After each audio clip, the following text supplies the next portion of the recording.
And for more on this and many other things as well, I am joined now by Taoiseach Micheál Martin. A fair comment there by Shane about people from Cork, but I'm sure, Taoiseach, you were thrilled yourself when you found out. I'm so happy about it. I think it's a fantastic achievement for the two lads, for Paul and for Fintan, for their families. I think the extraordinary commitment that young people put into their sport today is something to behold. It is extraordinary perseverance, hard work, bit of opportunity, avoidance of injury, all of that. They were, as you say, tagged as favourites going in, which can be very, very difficult. They held their nerve. They were psychologically brilliant throughout this. And they've won a fantastic achievement for them, for the rowing community of Ireland. I think this will inspire generations to come to go on the water, to engage in rowing as a great sport. And to the people of Ireland, it's a proud moment. And I've no doubt that the people of Cork, it's a particularly proud moment too. I remember I was down in Skibbereen for the silver medal reception. Pre-COVID days, of course, and it was just fantastic, and it was just a wonderful, wonderful evening of celebration as we walked through the streets of Skibbereen. I can only imagine what it will be like in the days, weeks, and months ahead, because it's a great for West Cork and for Skibbereen as well. It's just a marvellous, marvellous occasion. Shane did mention there that it is only the 7th time we have won gold. Do we need to do more by way of funding or support or mentorship programmes to actually maybe improve our chances going forward for further medals? Yeah, I think over the last 30 years there's actually been very substantive capital investment in sport. We need to do more. I think rowing is a good example of that, with the headquarters in Farran and that development of a centre of excellence for rowing. Way back that was developed, and I think that has helped in terms of the national. So we're targeting things like rowing, boxing. Yes, exactly. Yeah. No, by the way, I mean, let's always remember, everybody who participates, from my perspective, in the Olympics, I think each and every one of them, they can't all win medals. It's a wonderful achievement to be in the Olympics.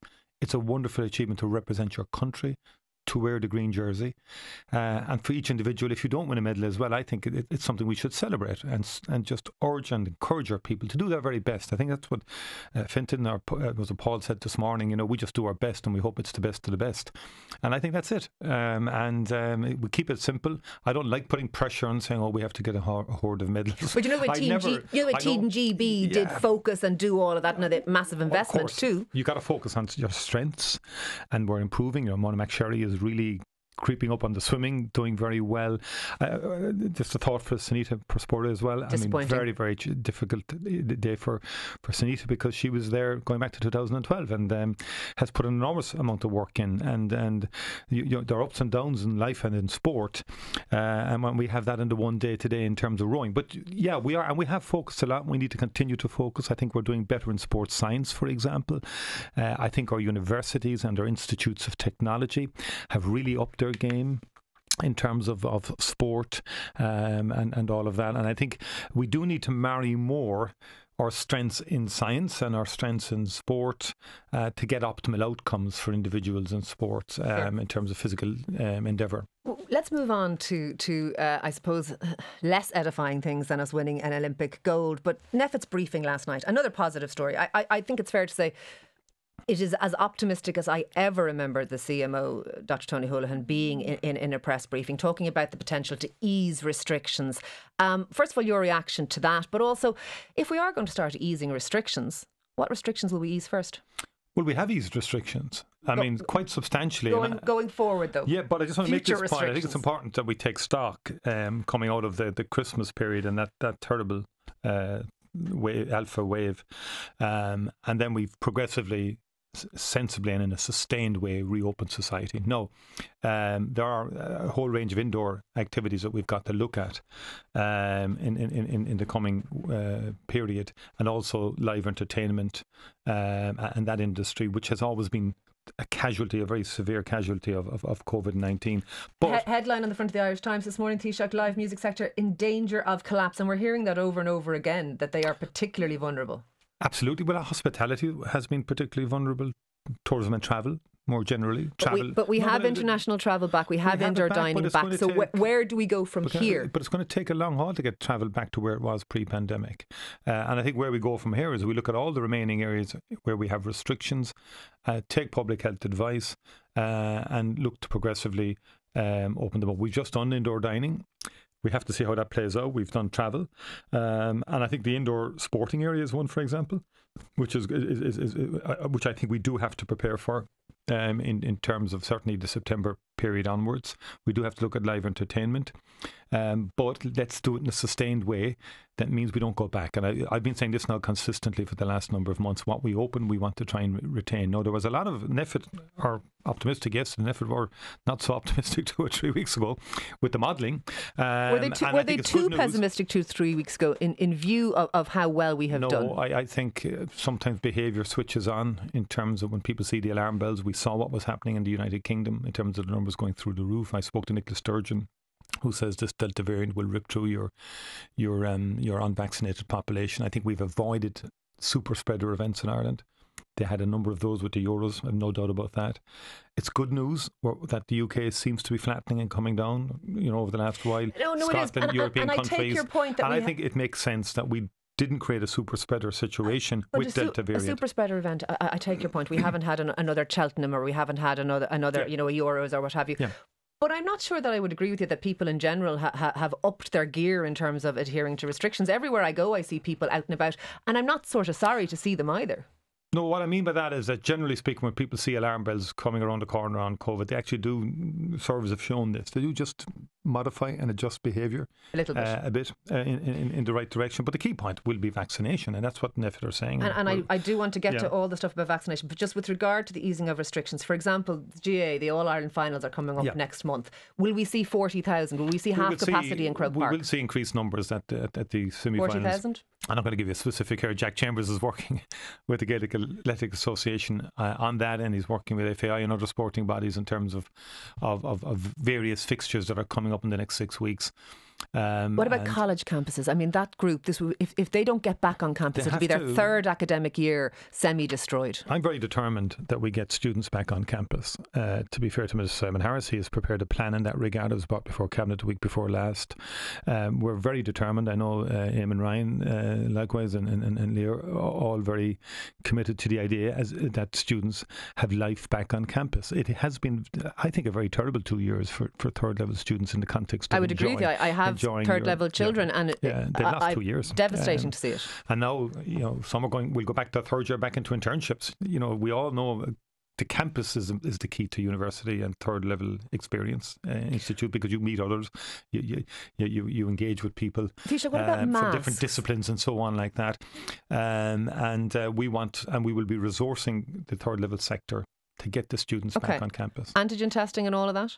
Yes, I mean the pilot antigen has already started in respect of third level, and we want to make that a part of an extra additional tool to facilitate the return of students to third level education. Tony Holohan talking about the easing of restrictions, but just with regard to masks, when I look around Newstalk now, almost all of us in here in the office are doubly vaccinated, so almost the entire office would now be considered as safe as we can be. Yet we all wear masks when we walk around. We all do all those things. At what point will you say, for the vaccinated maybe, that things like that might be able to be done away with? I still wear a mask in certain occasions, and I'm not bothered about it.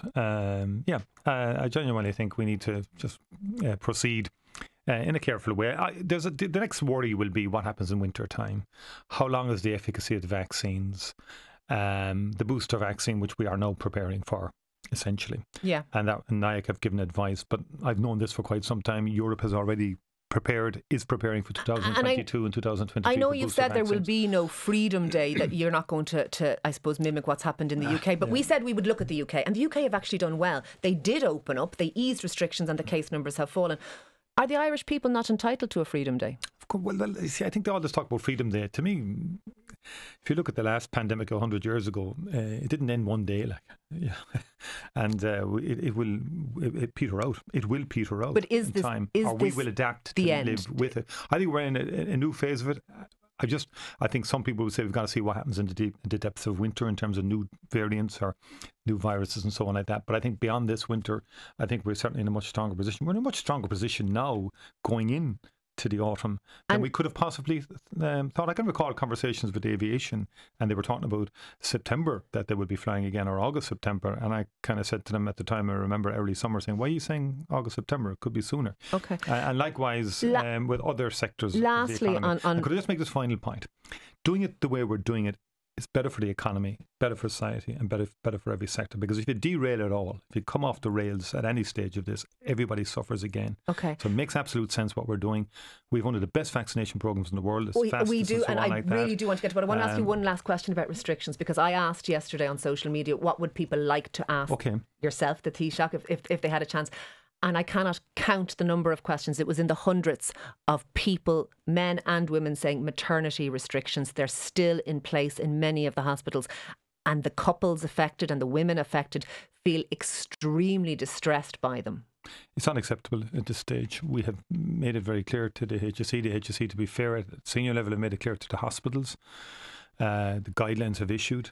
Given the level of vaccination and given where we are, there shouldn't be those restrictions on partners of mothers in maternity hospitals across the country, or indeed for scans and so on. One woman said, I should give birth in a pub so I can have my partner with me. There does seem to be inconsistencies about what we're allowed and not allowed to do. There are inconsistencies in terms of the individual local clinical autonomy being applied. And the HSA have been endeavouring to cut through that and say, listen, there's a national set of guidelines here. We want maternity hospitals to abide by them. It's not fair to the women concerned or indeed their partners. Let's get on to vaccinations. First of all, let me say, I think credit is due to both the government and to the HSE. I think our vaccine rollout is impressive, and I would defy anyone to say other than that. But some of the latest news on vaccinations, for example, the 12 to 15 year olds, we had Professor Paul Moyna on this morning discussing vaccination, and he, who would be a professor of immunovirology and is clearly a pro-vaccine person, said that we need to ring a note of caution around vaccinating our young children because of the differing sort of risk-benefit ratios as you get younger. What's your position? Karina Butler seemed quite nuanced. She was saying, definitely get it if you're vulnerable, definitely get it if you live with the vulnerable, but sort of said after that it's a choice. Is the government recommending parents to do this? Yeah, but we're very anxious to also, we're encouraging parents, but we want choice for parents in respect of children. I respect that. But that said, NIAC and Karina Butler are clear that the vaccines are safe. The European Medicines Agency is clear the vaccines are safe. There is some question around these myocarditis cases. But again, they're rare and recoverable from. But I think but if I just make the point, I also listened to children yesterday on radio. It's quite interesting. And their view is we sometimes underestimate the anxiety of children and young people in COVID times. And quite a number of the children said, I want to get the vaccine because I would feel... But is that an appropriate response? We should listen to the children that we frightened with perhaps... children are not at significant risk from COVID. Another thing Paul Moyna said, he said, it's probably about 1 in 20,000 children would suffer with that kind of multi-system inflammatory response that we see, that terrible tragedy where a child gets very sick. 1 in 20,000. He was quoting 1 in 3 to 6,000 young people getting myocarditis from a vaccine. I am not an immunovirologist. That's not the figure I have. But my concern is that we need to get it right for people, despite being pro-vaccine. Yeah, he's been a very, in fairness, constructive and informed contributor. But we have a National Immunisation Advisory Committee, and you have to have structure in the country.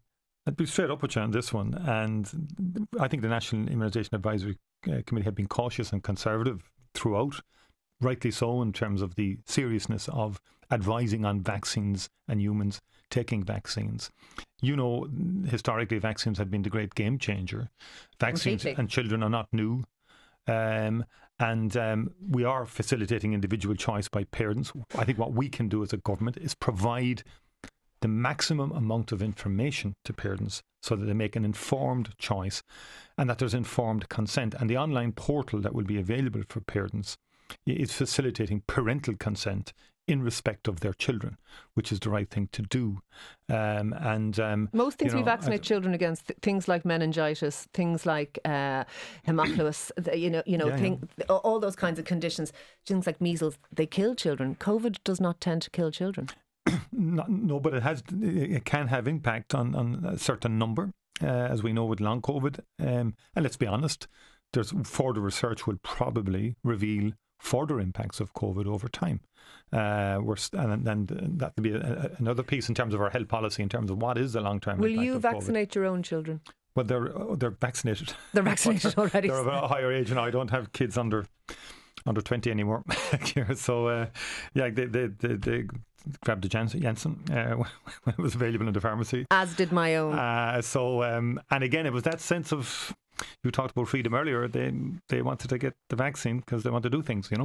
And I appreciate all those. Yeah. Let's just move on to something entirely different. The appointment of Catherine Zappone as Special Envoy to the UN for Freedom of Expression. You have said that, first of all, you didn't know about it in advance and that procedure wasn't followed in the way you would have liked, but that we should draw a line under it. Why should we draw a line on it? Is it not important that procedure is followed in a correct fashion when Ireland refers and supports the sort of the position that Catherine Zappone is now going to have? Yeah, I mean, first of all, I think at the Cabinet meeting on Tuesday, there were far more substantive issues I accept debated. that.